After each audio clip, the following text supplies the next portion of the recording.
Hello, and welcome to Binging the Force, a Star Wars rewatch podcast with the Rocky Mountain Fan Force. Tonight's episode, Star Wars Rebels, Season 3, Episode 16, Legacy of Mandalore.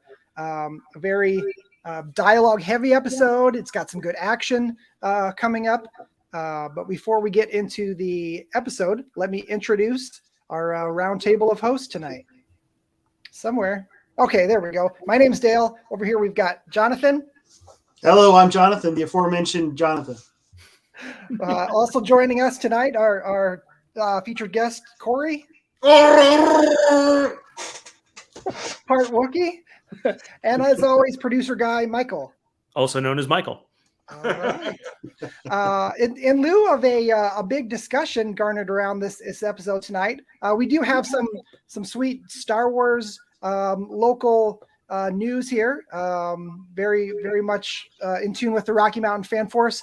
Michael, what is our big news this week? Our big news is that we are getting a brand new local convention. We already have a ton of conventions in the Denver metro area, but one of the longest that we had was Starfest, and Starfest was really the local larger hotel convention that bridged all the sci-fi fantasy worlds and comics and all that kind of stuff. And it was a tradition. It ran for over 45 years here. And the people who ran it decided to retire it last year. They just, after 45 years, were done. And so there is now a new event that is starting this year that is to kind of fill people's hearts for the space that Starfest used to occupy. It is a brand new event. It is not a direct replacement, but the hope is that it captures some of the spirit and the joy that Starfest brought to people's hearts for many decades. And I guess I'll just, it's weird for me even saying it this way, but I'll go ahead and say, so I'm the person who actually started the con and I'm going to be running the con. So the Fan Force is going to be a presence. We'll definitely have a home there. As I'm a member of Fan Force, but I'm also the convention lead for this show. So it will be at the same hotel that Starfest was at for many years, the Denver Marriott Tech Center, right off of Highway 25 in the Tech Center down there. And it will be over Thanksgiving weekend, which hopefully will be a place that people can either bring your family or get away from your family, whichever you prefer. We'll take you either way, whichever works for you.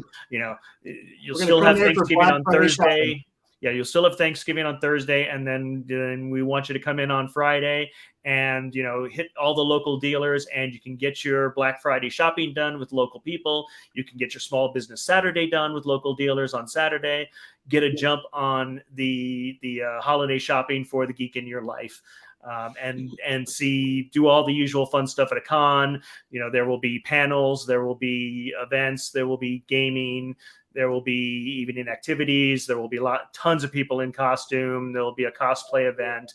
You know, everything that you expect, you know, that if you go to conventions at all, you will find here. And there will be celebrities. Our first celebrity guest that we announced with this week at our initial launch is Omid Abtahi, who is the actor who played Dr. Pershing in The Mandalorian.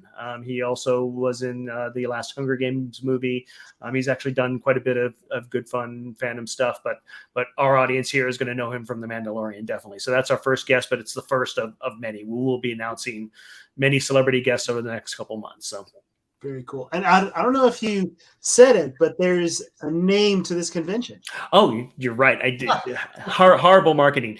The event is called Galacticon, a brand new event for the Denver metro area, Galacticon. And for people to learn more, what's that Galacticon website? GalacticonDenver.com. Very nice. Awesome. Do you want to play your promo? Sure. Attention, sci-fi and comic fans. Join us for Galacticon, the ultimate convention experience Thanksgiving weekend at the Denver Marriott Tech Center. Meet your favorite celebrity guests, browse dealers' rare collectibles, and enjoy fun activities for the whole family. Don't miss out on the adventure of a lifetime at Galacticon. Tickets at GalacticonDenver.com. Yay! Awesome. Nice. Yeah, and a huge guest announcement the same day as the con announcement. That's freaking awesome, man. That's very exciting. So Yeah, and one of the things I've really loved about this style of convention is, guests are good. That appeals to a certain audience, which is nice. But like other big conventions that happen, you don't get that connection to a community. The people who are there who, like this group that share those same interests, have the same kind of passions that you do, maybe belong to a group or don't belong to a group. I need to strike up a conversation, right? Like this is that chance to find people who are your people, And so I think this is really cool that you're starting this up. Hope it goes for many, many, many years. And it's just so exciting to know that this is happening. Yeah, all the local Star Wars and Star Trek groups have already been invited, and I hope to get all of their participation involved. Yeah, the feel-wise, it's definitely going to be different than a Comic-Con, than a convention center type event where there's a difference between a hotel event and a convention center event. There really is. I'd say for a feel, if people know the con Dragon Con, we're really going more of that kind of a feel than a Comic-Con type of feel. And I should know the difference. We have Denver Comic-Con, which now is called Fan Expo Denver. It's been bought out by the organization that does fan expos all around North America. I was actually one of the people who started Denver Comic-Con, so I know what a convention center event is like. I've created one of those with a great team of people there, and now I'm doing it on a more smaller, more intimate scale with another great group of people that I've kind of pulled together. People that I knew from working with Denver Comic-Con, for people I knew with being on staff at Starfest for years. That's really the intention, is to create a new home for people to find their fun, more relaxed, more casual event than a convention center environment, to hang out with their friends and to do the fun stuff that they love in around the subjects that they're passionate about. So speaking of fun stuff, Corey, you and we have had some good times at Starfest over the years. So I don't know how many are appropriate to share, but no, there are definitely stories we can tell that we won't be telling you. Sure, yeah, all of us. Yeah, I can tell you from going to both, as many years as I went to Starfest and the couple of years that I did go to Comic-Con, I'll take Starfest or that kind of style of con hands down anytime, because just like Jonathan said, the intimacy and personalization that goes on at that con is so much more, well, I'm going to say family oriented, because I imagine a lot of people that are going to go to this con are people that we all know and we saw for many years. So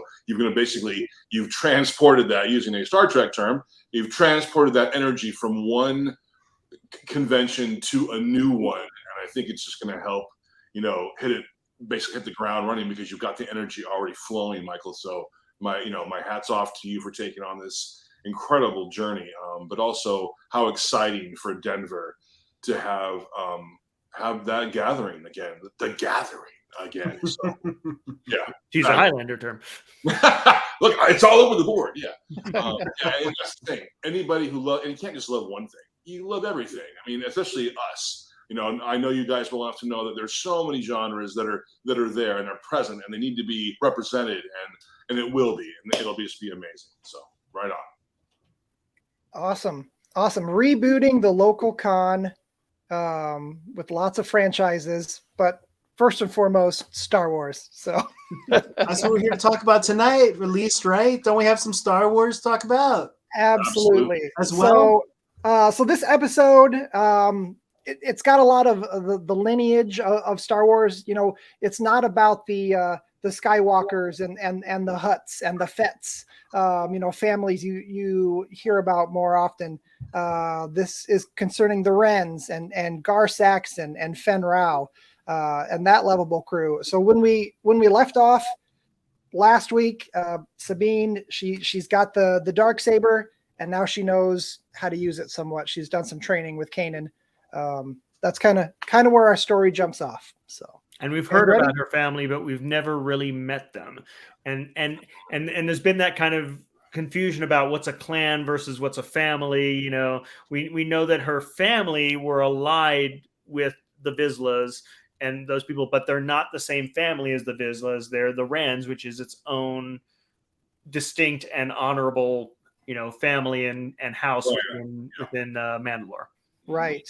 And Sabine revealed towards the end of the last episode how there's this separation from her family because she was with the Empire and she left, and now her family's all in on the Empire, not knowing the reasons. Neither side has talked about it, so we don't know the motivation for her family, why they're currently aligned with the with the Empire. So hopefully we find out in this episode. It's got to be awkward to say the least. Yeah. Can you go home again? Okay, well, if we're ready, I'll go ahead and get that rolling. Let's roll it.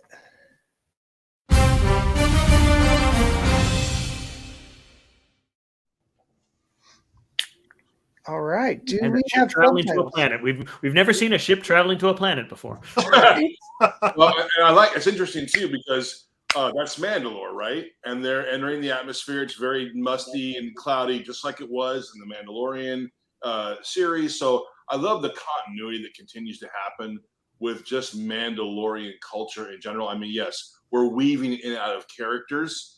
But what a journey for Mandalore culture and Mandalorians in general that has found a niche in Star Wars that we've all just become so fascinated with, and we just love, all from just some bounty hunter guy that was on the bridge of the Star Destroyer with Vader.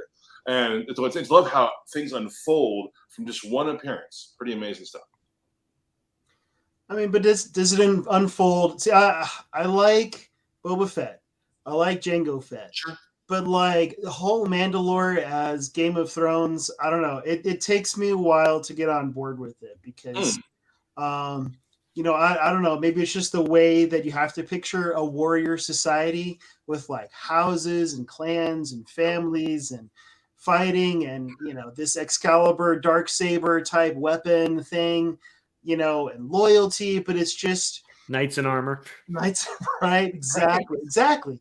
Maybe this is that element of storytelling that instead of Western or classic sci-fi, this is that type of storytelling that does bring in, Knights of the Round Table. I think it's a great example of that. Star Wars can capture every genre, that you can tell stories within every genre within the umbrella of Star Wars. I think you're right. I think this is their Game of Thrones, and don't go dissing to Game of Thrones. Yeah, when Benioff and Weiss were announced as future Star Wars directors, I was pretty darn excited because I'm like, sweet, we're going to combine like my favorite film franchise with my current favorite TV franchise. It was pretty exciting, and then it fell apart. But and granted, it wouldn't have been the same, but the possibility was pretty tantalizing. So back to the episode. Sabine is talking to her family through the comms. They're using a different language, Mandoa, and they don't welcome her. They kind of, shoot her down there. She crashes like Luke on Dagobah.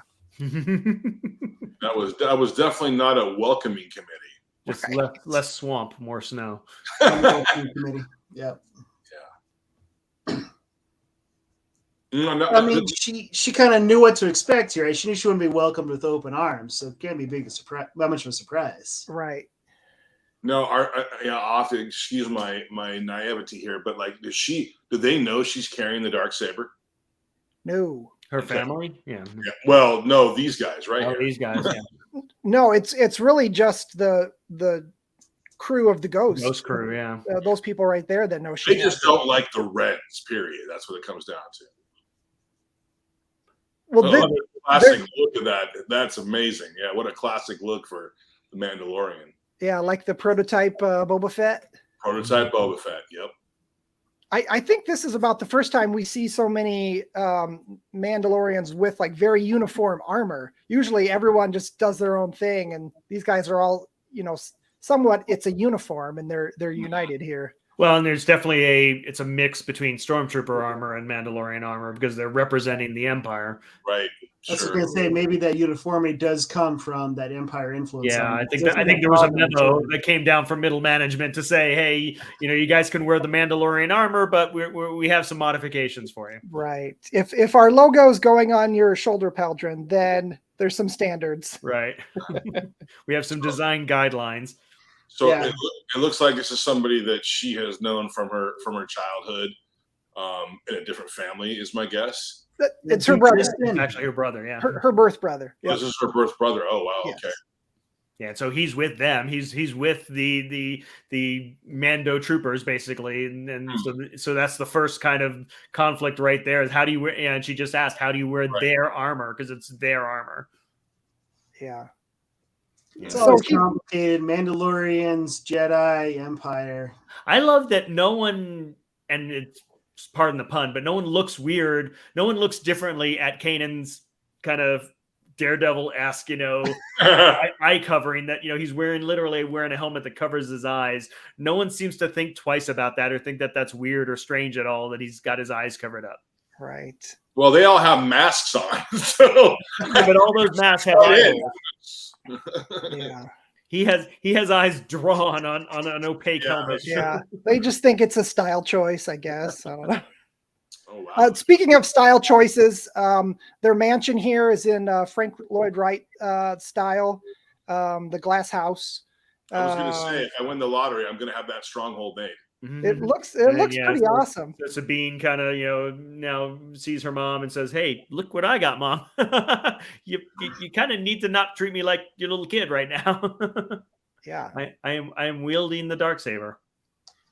Yeah, but the house, it's got to be tough, because if you're Mandalorians, you probably need to have some sort of tough stronghold, and windows just aren't going to do it. Yeah. Plus, it looks cold there. It's snowing. That's going to be so hard to keep that thing insulated and warm in the winter and cool in the summer.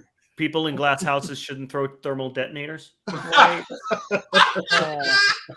Exactly. But the big weapon returns. The Darksaber is essentially a get out of jail free card here, because she was like, take them off in shackles, but she's like, I just pulled this from the community chest, so this time. He's got a golden ticket. Yeah, no, for sure. Well, it has immense power within their culture. So it really is the golden ticket. Yeah, I mean, it gets her in the door, but it doesn't mean that she's any more mature and her mom. Yeah, and it's her mom's still her mom, and still the head of the house, still the head of the clan. The situation is dire, and now they're down their lightsabers. Yeah. So I have to think that R2 is going to show up before they go in the Sarlacc pit, and he'll pop out another lightsaber for him here. This weapon is your life. No, football is life. How did they have football here in Mandalore? Well, they're certainly keeping in with the idea of the clans, though sometimes working together, are willing to turn at a moment's notice. So the loyalty that you were mentioning a little earlier, as far as the saber goes, boy, it is like Game of Thrones. Whoever house has that sword really is the top of has the throne, right? Yeah, and they got to try to get along with the other houses here, like she's talking about, right? And get along with the House Saxon and right, who is the ruling house Mandalore. Yeah, get along with your daughter. Yeah, they're talking about that there is a ruling house of Mandalore, because that's the house that is allied with the Empire. That's right. Who has the power right now, is who has the stronger ties to the Empire. Yeah, the writing here is very complicated when it's explaining the alliances and who is pulling for who. Well, so clearly the Empire has their thumb on this. So, and of course, with the rebellion, it's like the Separatists versus, the Republic. Yeah. Very stark contrast. Yeah. Yeah, I wonder if this was written for an older age group than, say the final scripts for the films, where a kid can basically figure out good guys and bad guys. This is very muddled compared to that. Well, I'd say, isn't that true of all of Rebels? I mean, it's definitely especially I'd say even as a contrast between Clone Wars and Rebels, there's definitely a maturity to the storylines and to the writing that is definitely on a deeper level than Clone Wars got to, for the most part. Yeah, very true. Especially it's a more serialized storytelling. It's a more modern storytelling in terms of the specific arcs and deeper relationships and deeper storylines that go over whole seasons and everything. Yeah, there's quite an admission from her mother here. I mean, once they get alone, she kind of softens up immediately and lets her know the real deal. So yeah, when she's not standing imperiously over a crowd of people. Mm-hmm. Well, I mean, that's another thing too.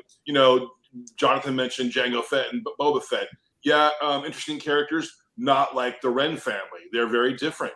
Yeah. And I think this is one of the things I do love about watching the Mandalorian thing unfold is because you do see these different families and their attitudes. I mean, yeah, they're all Mandalorians and they're all dedicated, but clearly there's more thought here as opposed to say Django, who just I need some bucks and I don't mind using what my abilities, my skills are to get them. Yeah. So very different contrast as far as characters go for Mandalore. Yeah. The reasoning that her mother uses is something we see later in the Mandalorian, but we've seen it all the way back in 1980 with Lando. I had no choice. It's the same kind of thing. It's the Emperor, man. It's the choice you make to protect your friends and family. Yeah. What are you willing to give up, I guess? Right. Well, yeah. What are you willing to give up for what you want? Absolutely. Yeah, basically, you either are with the Empire or you're on the run. Or you're dead. Really, the two options. To not be allied with the Empire is to be, on the run from the Empire. Yeah. Or they'll just destroy you. I mean, yeah. I mean, they can say, "Well, if you don't do what we want, we'll hurt you." No, they just, you're not going to help. Oh, you're not going to. Oh, okay, well, you're done. Yeah, and obviously the Death Star was the ultimate expression of that. It's like, okay, your planet is not going to throw in with us. We now have the capability of destroying your planet. That was the whole concept behind creating the Death Star. It was the ultimate join us or die. That's right. Yeah. This station is now the ultimate power in the universe. I suggest we use it. So they were clearly, Palpatine was so diabolical in dealing with the Empire as far as the kind of people who wanted to take over the galaxy. It was like the perfect, coupling. And they were, forced to be. It's interesting that, that we see that at the birth of the Empire, he already had that plan. He already knew that was his ultimate thing, was to create that as kind of the ultimate way to say, join us or die. And we see the beginning of it being built in episode 3, but then it takes till episode 4, over 20 years later, to get completed. And then you've got Rogue One in the middle, kind of showing that process to get there. That's interesting that the idea is its power was so destructive, that the scope of the project was so massive. It took over 20 years to achieve it. Sure. That's like a small planet. And then built another one in 3 years. Well, it was fast the second time. Right. So we see here that Ursa, Sabine's mom, totally selling out her child, betraying her trust, and telling, this dude was named Gar Saxon, right? About how Jedi's here, my daughter's here, Darksaber's here. She betrays everybody. I'm initially making the bad decision of telling the bad guys about what's going on here. Yeah. But that, it falls right into the conversation we were just having, which is that, she's in a position where her smartest move, for as she sees it, for her family is to be as allied with the Empire as possible. Right. Absolutely. Even if it means sacrificing her own daughter, sadly. Yeah. What I don't get is when he says that the family will be well taken care of. That just sounds threatening. Whatever you want to emphasize there. How does she not pick taken care of with quotes? Right. Well, I think any scrap from him is what any Mando family or clan would gladly take, because he clearly holds all the cards.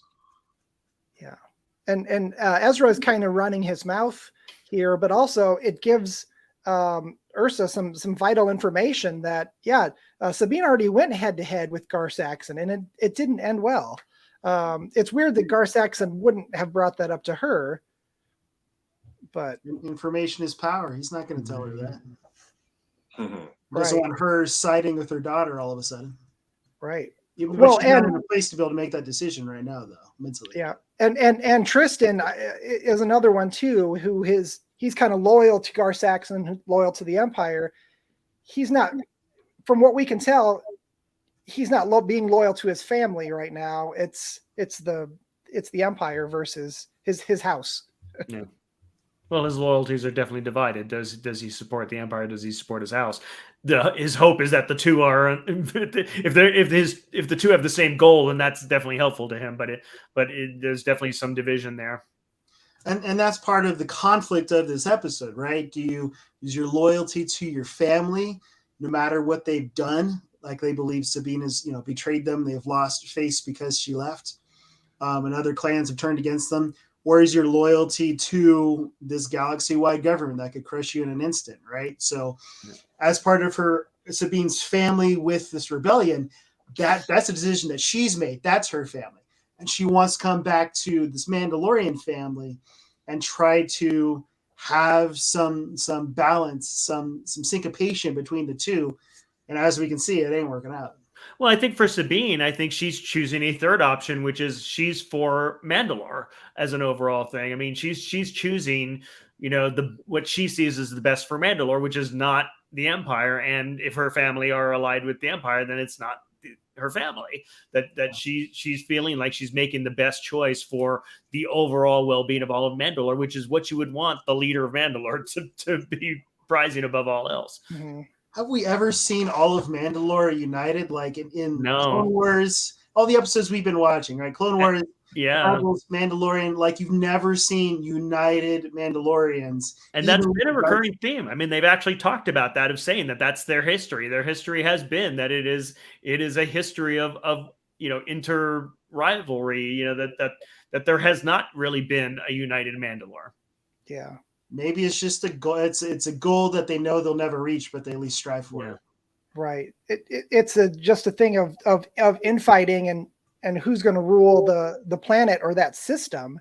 But she really makes a great pitch earlier about the rebellion and what the rebellion is about, which is a much bigger thing than simple Mandalore, I guess. So you're wrong. It wasn't a droid. it was our resident Mandalorian old guy. Oh, yeah. Who threw them their lightsabers. Well, the gist is up. Now we know the governor is just not a nice guy. Yeah. That's he betrayed the mom. I mean, so he had no intention of actually honoring his deal and helping Clan Wren, because Sabine still represents Clan Wren, and he knows that Sabine can't win in any way, shape, or form. So regardless of the fact that the mom totally caved into him, this deal has been changed. I pray that I don't change it any further. Interestingly enough, from what we now know of the Darksaber, just having someone wield it who's Mandalorian doesn't make them the leader. They literally have to, have a battle for it in order to actually be earned, in order for it to be respected. So getting back to what I was saying earlier, it's been amazing because at this point, what a neat story. Sabine, obviously, when we have a group of characters, we see them all together, but eventually it branches and we can see those individual characters. This is obviously Sabine's story, but what we come to know is that Darksaber, like I was saying earlier, becomes sort of like Excalibur in the story of Star Wars, because it becomes this thing that unites, like Michael was saying. We've never seen these amount of Mandalorians together, but this one thing did that, and that's a huge symbol, but also what a wonderful another facet to the Mandalorian gem of what they stand for. So I'm thrilled that Dave Filoni took this and then just brought it full circle. And I'm sure we're not even done with it yet. And now they're going to bring Sabine into Rebels, or Ahsoka, excuse me. So, I mean, this is going to be one of the most incredible story arcs, in my opinion, in Star Wars. We've got Skywalkers like that. But no, this is the Mandalorian story. Has really become one of my favorite things to watch with Star Wars. And interestingly, here in terms of what we're watching, I mean, you've got a Mandalorian fighting with a lightsaber against another Mandalorian with the Darksaber. I mean, that's kind of cool. And because she's been training with the Darksaber is why she's really able to handle the lightsaber here. Yeah, it's like watching Din try to hold that Darksaber sometimes, and then you get it in Bo's hand, and it just becomes this ballet where she just wields it with such precision and confidence. Yeah, it kicks ass. And you got both. But she got the upper hand on him. He didn't get the Darksaber in combat, so her just having that little bit of training there, she was able to. Oh, this looks familiar. I think Dooku and Anakin were doing that same dance. Right. But like you said, Darksaber is a good symbol. It is Excalibur, but like as soon as you get it, you're not immediately the leader, right? Like I think it's, maybe 40%, 30% Darksaber, but it's also the respect of your peers and the clan and the political situation, and just being able to people trusting you to wield the power, the physical power of Darksaber, but also the mantle of leadership. And so I think that, when you see the Darksaber in previous times, you don't have somebody immediately be able to assume that mantle because nobody else believes in it as well. And that's why I think that, as no spoilers for Mandalorian, but in that show, as it's going along, I think you do see that balance of the symbol of leadership and the mantle and loyalty and trust of leadership coming together. Sure. But, only Arthur could pull the sword from the stone. So, and he had that mantle of leadership, right? People believed in him and trusted him and wanted to have that united government. Because of that one thing. He was just a boy who, but the minute he did that, so Bo being able to do what she did, now granted, we didn't, we're not going to talk about loopholes. Yeah, no, I got you. But still, it's a fantastic thing to watch. And I love that Rebels, this is sort of spilled over into Rebels as well. Yeah. Yeah, they plant some good seeds here that do show up in later shows. Well, and so the mom did in the end choose family over the Empire. I mean, that Gar Saxon, what he was doing was so antithetical to Mandalorian values and culture, and the fact that he betrayed her and everything. So she chose family over supporting the Empire, and basically for the material gain of the family, I guess you would say, for basically the short-term benefit of being allied with the Empire, she chose the long-term gain of choosing family over political short-term gain. Well, if it's one thing we've seen in Star Wars, it's always that good eventually does triumph. In this case, it is family, but the contrast between good and evil in Star Wars is pretty easy to see. And that's what I've always liked, the simplicity about it. But I love that they always come back to things like this because it's just good storytelling. Yeah, and Sabine's having to choose between her adopted family of the rebellion and this Rebels crew and her biological family here of sticking with her mom and her brother and her clan. So that's a tough choice for her to have to make. And, it's got to happen, I think, in storytelling and shows like this where somebody makes that hard decision to leave, which makes, if they do go back, all that richer of a story.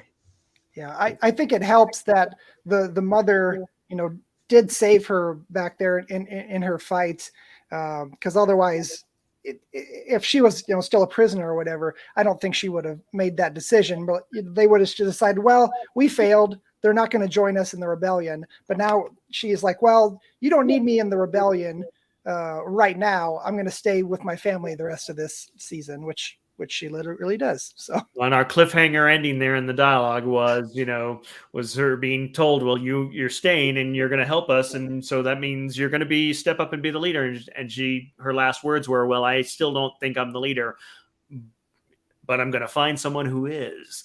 Who could that be? Oh, there is another. True. That's true. So yes, our journey of the Darksaber continues, and that was a lot better episode than I remembered it being. If you're watching it with the audio, that fight scene she has on the ice, they play Sabine's theme, but it's like very upbeat theme. So really good music in that episode. So it's a really killer episode. I mean, it has a good pace. The whole, I mean, as opposed to the political intrigue of Senate chamber discussions, the Game of Thrones-esque intrigue here of warring houses and political power through feudal kind of, Mandalore here, I find it much more compelling than Senate chamber discussions. Yeah. And the humor, the Ezra and Chopper humor was very scaled back. Chopper was in this episode for about 10 seconds. Zeb wasn't even in the episode. So it was a very serious... no Hera, no Zeb.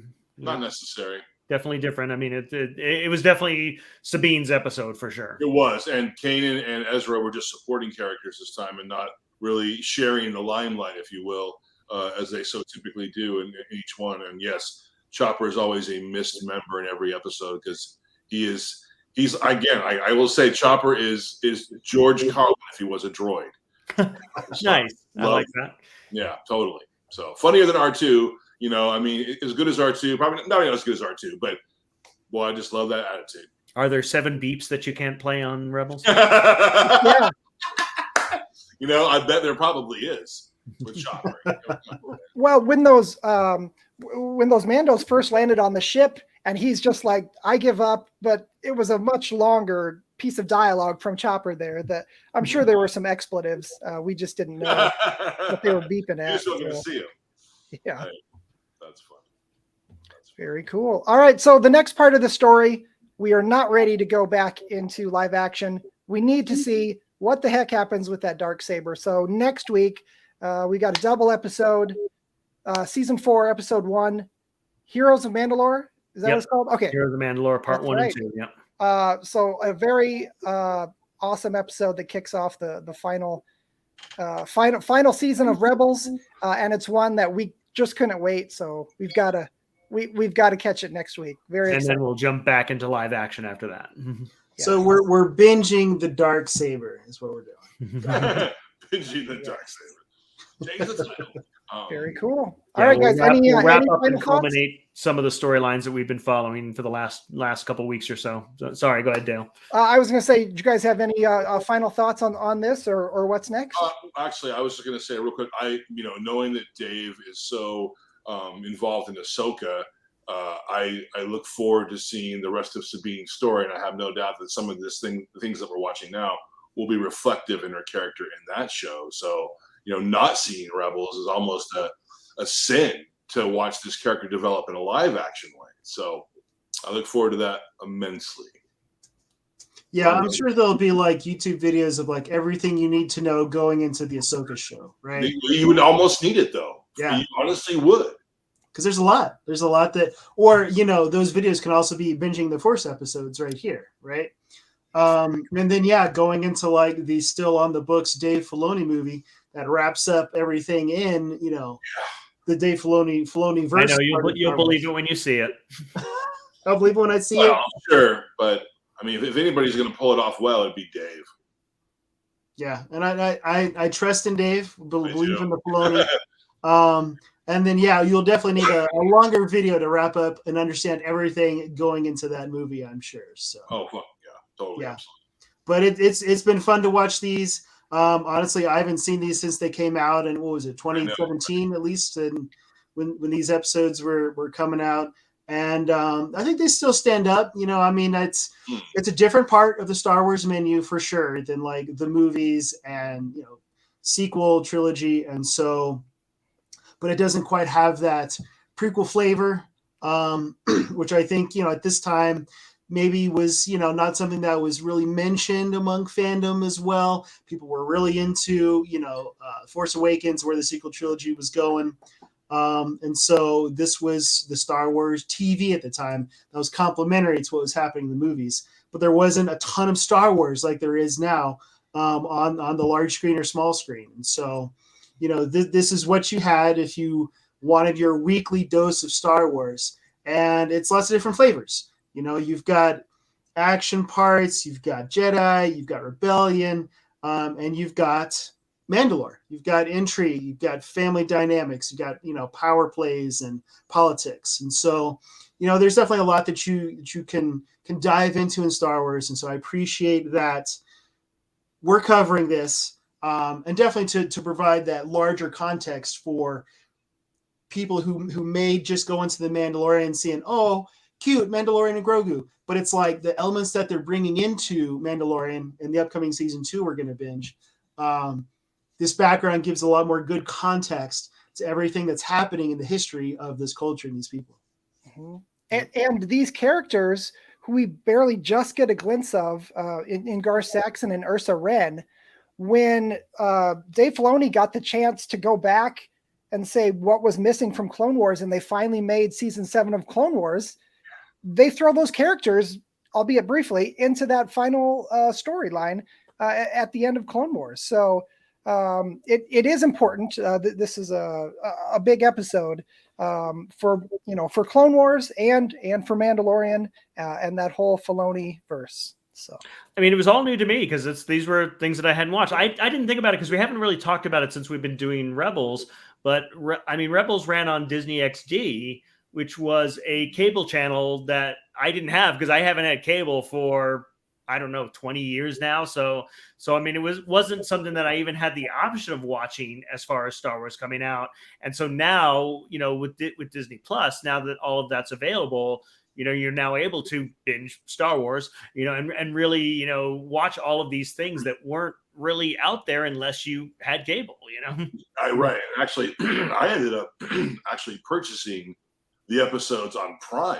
Wow. I didn't have Disney XD either, but you could purchase the whole season for like $40.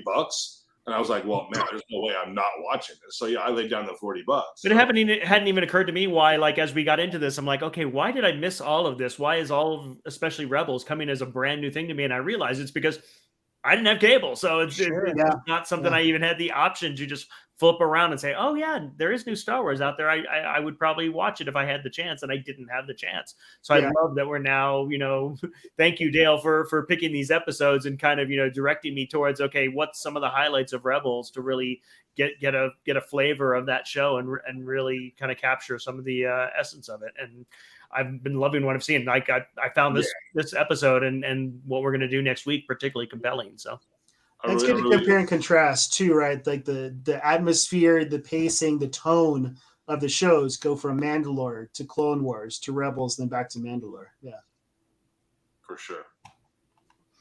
It's a well-rounded look at the Star Wars universe. Oh, we do have a question. We can do that quickly. We do have a question from live watching on Facebook, Linda Thornton. I think she's familiar. Now I have homework: Rebels and Clone Wars. Which one do I watch first? Clone Wars. Yeah, I think you got to go in order. You do.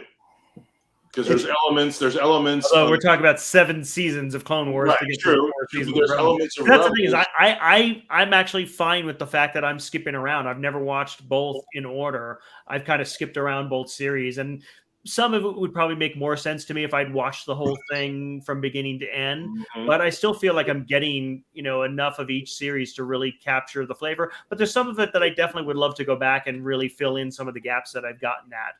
So I'd say you have, Clone Wars first, then Rebels, but I think it's okay to skip around. I mean, look online, Google and say, if there's a particular arc or there's particular things that you're interested in those shows, just say, okay, Jedi Temple episodes or Jedi lore episodes or Yoda centric or, whatever thing that you're really into or interested in and finding more backstory on, or Bo-Katan or Mandalore. I mean, there are lists that you can find online that will tell you specifically the episodes of Rebel and Clone Wars. And that's kind of what we're doing here. Yeah, we're going to go through the list where we find every Clone Wars episode in chronological order for the show, which is not the episode order of the seasons. So want to be really hardcore. That's what we'll do. Very cool. All right, guys. We'll see y'all next week for more Rebels and the Darksaber. May the Force be with you. May the Darksaber be with you. Thanks for coming all the way from, is it sunny California at the moment? It is overcast June, California, but thank you. Yes, a pleasure to be here for sure. Awesome. Thanks, Corey. Yeah, man. Thank you. All right, you guys. I'll see you next week.